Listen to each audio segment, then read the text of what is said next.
All right, y'all, Dr. Pierre here, and we have to talk about the harsh reality of medical school. Now, for a lot of people, it is the goal. It's something that you dream about since you're probably in elementary school. Like, I cannot wait to be a doctor. And of course, if you can't wait to be a doctor, that means you got to get to medical school. And I see for a lot of people that once that accomplishment is there, they think the job is done. Tonight, we're going to be talking about why the job is not done. And more importantly, what I always tell my pre med students, my medical students, is that, hey, the hard work begins right now. Like, despite how much trials and tribulations you went through as a pre medical student, despite the mentors, the volunteer hours, the great personal statements that you've done to get to medical school, the work starts right when you get there, because we're going to talk about a reality that a lot of people don't like bringing up, but it's, I don't want to say it's common because it's not, but it happens to more often than not. But a lot of times the story isn't told. And today we're going to tell about that story. Right. So again, I want to kind of give you obviously my background, right, from a medical school standpoint. I'm class of 2011, meaning I started medical school in 2007. I've said this on a lot of my platforms and social media that I would not have gotten to medical school for probably two people. I mentioned two people. Miss Anderson, who was the pre-med advisor at Florida State University, and Dr. Thacker, right, who at the time, I didn't know it, was the president of the Florida Osteopathic Medical Association. I say this all the time. I don't think I'm in medical school without that. Now, again, things could have happened, things could have changed. One person could have said yes, one person could have said no. But I have to acknowledge that my path to get to medical school was based off their hard work. But once I got there and they were no longer there to support me, when I tell you the hard work, it was almost the way I like to, from an analogy standpoint, like you think you do a lot of work when you're in pre med until you become a medical student. And then next thing you know, it's almost like a fire hydrant of just information coming at you. And you have to drink, you have to drink, you have to drink, swallow, drink again, right? Because it does not stop. And in our curriculum, we had a different curriculum than others, but we had it where you would have, a good time, maybe say 4 to 6 weeks of you're trying to learn, you're trying to get through the process of understanding. And then it was midterm 1 week, next week final. Midterm 1 week, next week final. And that went on for the rest of the semester. Like, that is the level of training that I came up in 2007, 8, right? Like that, because, my third and fourth years, I was in the clinicals. And it was tough. It was scary. There was no time whatsoever. That time, even when I think about it, was like a blur. Like, I don't even remember like how I got through it. But if you ask me, hey, Dr. Berry, could you do it again? I'd be petrified, but I'd say yes. But I had a lot of classmates who did not make it. Right? I had a lot of classmates who had some hiccups, who had to do the year over again. I had some classmates who ended up having to drop out of school. And it's a conversation that isn't had a lot, unfortunately. Because a lot of times you see, especially you see physicians, on social media, you see it everywhere. You see the finished product after we got through medical school, after we got through residency. You don't see the product of us getting beat up while we were a medical student. But today we're going to highlight a story that Dave Ramsey actually posted about a student who did not make the hurdles, who could not overcome the obstacles. So we're going to be talking about the video next to me, and this is a video Dave Ramsey posted off his, I think, radio show, TV. I'm not sure what he does, with a former medical student who was calling, trying to figure out, hey, I need some advice. I have this much amount of debt because of medical school, and I'm no longer in medical school. Because I think a lot of times, again, we get to school, we get to the school, and we think the hard work is over, the job is done, and it is not. And this is a life lesson for those who may be in school right now thinking that they're going to slack off and not really pay attention in biochem, not really pay attention in histology, not really pay attention in anatomy phys. And this is a consequence if you are not careful. So let's take a look at this. And again, I'm going to chime in every now and then, but we'll have a more conclusive discussion after the video. I have currently about $430,000 in student loans. Good Lord. Yes, I was in medical school. I had failed 2 sets of boards after 3 years, and then was recently dismissed. And so about 80,000 is from undergrad, and then other courses later on to get into medical school, and the remainder is from medical school. So for those who may not be aware, because I know this video is geared towards medical students, but those who may not be aware, majority of the medical schools here, obviously you do your 4 years, but while you're doing your 4 years, you're taking these national board exams. Dr. Barry, Pierre, why are we taking national board exams? Those board exams are to test for your competency for residency. Not competency for your medical school, but competency for residency. And I'm going to talk about the issue I have with medical schools who tie in your apt to graduate right from their medical school with how you do on the boards, because it is 2 separate things. Like, yes, do most physicians go out to residency after medical school? Yes. Is it guaranteed, or is it required? Probably the better statement. No. And when I see schools tie their graduation with the fact that, hey, did you pass a national board exam? I have some issues, right? But so let's continue. Right now, I have a debt, but no degree that I was planning to use to actually be able to pay that back. So at this point, I don't really know what my options are to try to dig out of this. You're right. That's a mess. I'm so sorry. That's scary. It is.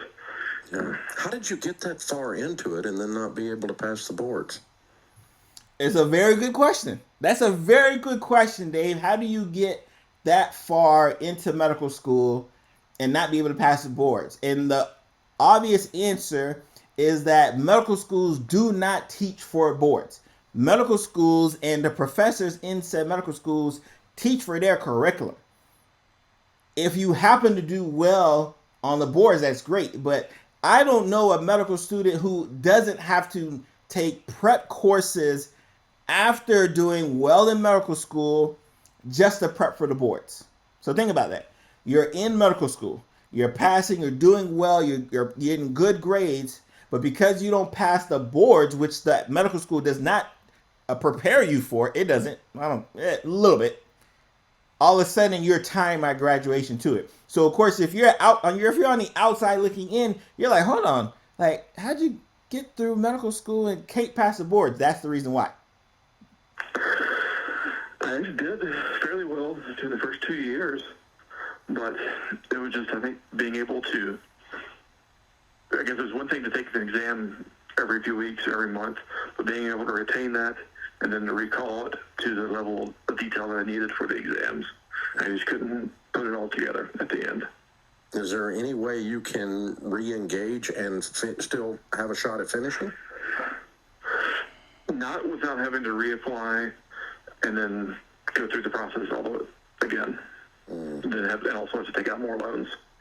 Yeah, see, again, Dave Ramsey is asking great questions for a person on the outside looking in. Is there any way you could just reapply and get put back into, 3rd or 4th year? And the answer is no, because the credits that you get during medical school, if you don't pass it, you can't transfer it to another medical school and say, oh yeah, you did good in biochem, you don't have to take it here.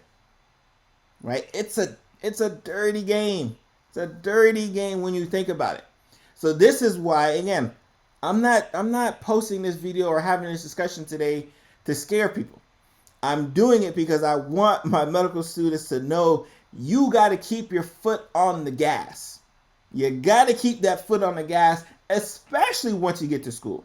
Not before you get to school. A lot of people keep their foot on the gas when they're pre-med to get to the school thinking it's all good. And trust me, it is not if you light up and then something like this happens. So what are your, when did you flunk the last one? That was this past spring, and so I was let go this summer. Okay. So what since then, what has been your plan?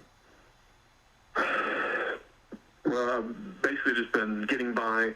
I was able to find a job, first of all, as a substitute teacher, and I was hired as a high school biology teacher. But my loans are on deferment right now, and I have some forbearance to go.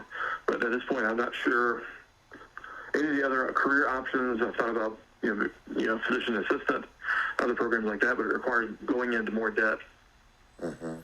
And that's the rock in the hard place that he's in right now.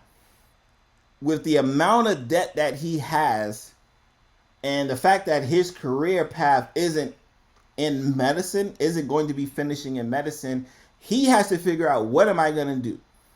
Now, he mentioned, PA school, becoming a physician assistant, because now, mind you, physician assistants have national board exams as well.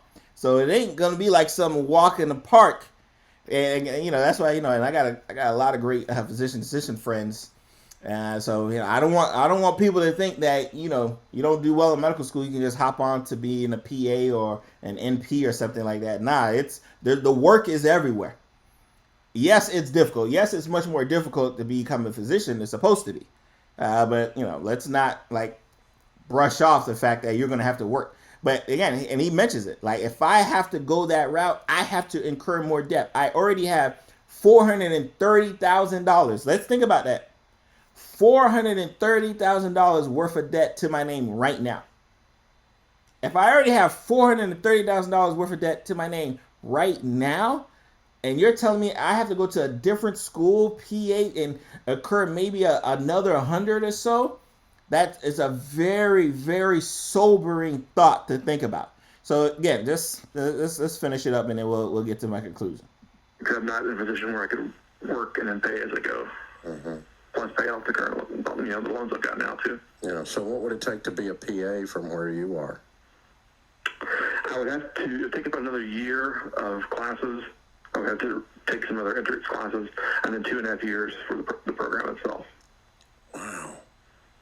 And then and that's probably at least another $60,000 to $70,000 in tuition and living expenses. What about nursing?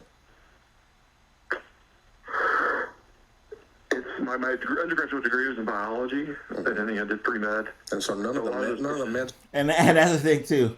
And he kind of mentioned it, because a lot of us, when we're pre-med, a lot of our schools don't have pre-med, so you go into a science major, because a lot of the prerequisites to get into medical school, your science major will kind of intertwine that. And remember, I'll tell you, I started out as a bio major. I used to be a biology major, and I got to biochem. No, I got to biology lab too.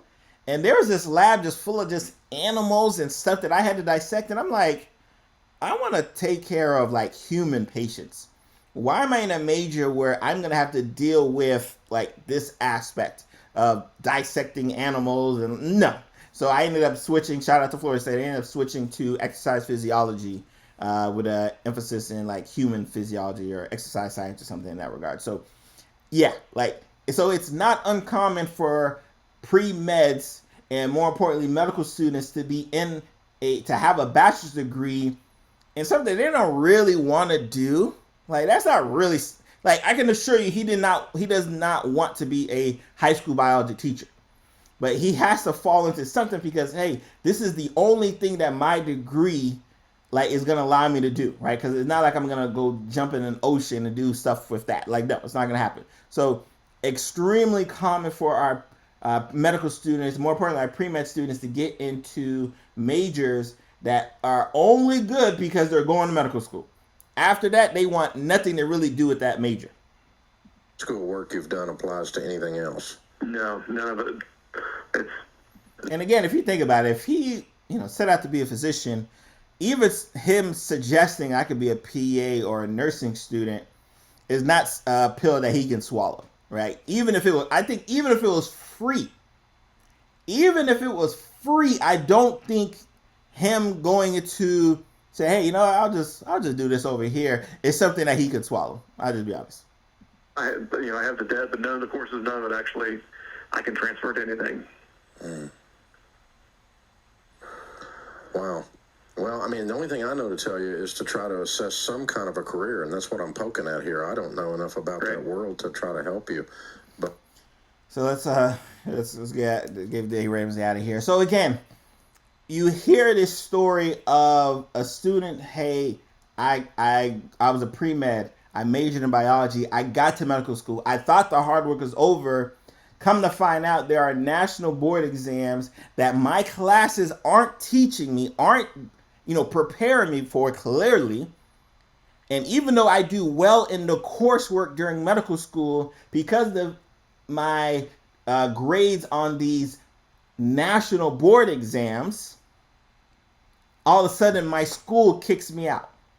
My school says, hey, you can't graduate from here. And you may be asking, hey, Dr. Pierre, why did they do that? Like, why would they kick you out just because you can't pass the board exams? Well, a lot of these schools are graded on their amount of students who go into residency. So if you have a student who isn't passing the boards, who isn't going to go into residency, that's actually a negative against your school. And how do you get rid of that negative? You get them out of there completely. You say, nah, you can't complete here. So that's the gripe that I have. If I want to become a doctor, let's say I just want a doctorate degree in medicine or osteopathic medicine, shout out to my DOs. Why do I have to also pass this national board exam if all I needed was my doctorate degree, because I plan on doing something else? I don't even plan on going to residency. Now, again, that is not common. That's not the common thing, but that should be an option. And when you have these schools across the country who take your money, again, he said he had about $80,000 worth of debt in undergrad. The rest was in medical school. So this school took, let's forgive my math right here, right? $300 and almost $50,000 worth of money. I gave you $350,000, and you're telling me because I can't pass this national board exam, you're kicking me out of school and you're not even giving me a degree. Like, how infuriating would that be if you were his family members, if you were his spouse, if you were his mom, his dad, his brother? Like, how infuriating would that be knowing that this is your reality now? That, hey, go find something to do, but just don't do it here. Do you actually think he could shape up and apply for that same school again? No. They kicked him out. They say, hey, we want nothing to do with you here. They've kicked him out. They've given him the boot. So this is the reality. Again, I'm not here to rain on a lot of people's parade. I know you're in the process now of applying for medical schools. I'm not here to scare no one, but I'm here to give that reality, because in case you thought you were going to go to school and slack, in case you thought you were going to go to school and be like, all right, my job is done, the job is not done. Right? So again, tell me your thoughts. What do you think about this situation? Again, $350,000, and you're not even giving me a degree. Like, if you're a part of a medical school, especially if you're admin, give me your thoughts, give me your criticisms. I can tell you I got beef with it. I don't think it should be tied together, right? I think I should be able to pass. If I'm passing your coursework that your professors are giving me, like, don't tell me that I also need to pass this national board exam, especially when I have to pay money, because most of us, I'll say 90, I'll say 95, because I know there's going to be someone who'll be like, well, I didn't have to pay for any, test prep. There's going to be someone out there, because it always is. 95% of us have to pay another service to test us and prepare us for the national board exam because our schools didn't. So if 95% of us have to pay for another service just to pass the board exam, don't tell me that my coursework doesn't count for anything. Like, I don't want to hear it, right? So again, tell me your thoughts. Make sure to like, make sure to subscribe. We are going to be bringing a lot of content for my medical students, a lot of content even for residents as well too, but definitely this channel is going to be focused on all of the aspects of medicine and how to prepare yourself to become the great physician that I know you can be. Yours truly, Dr. Pierre.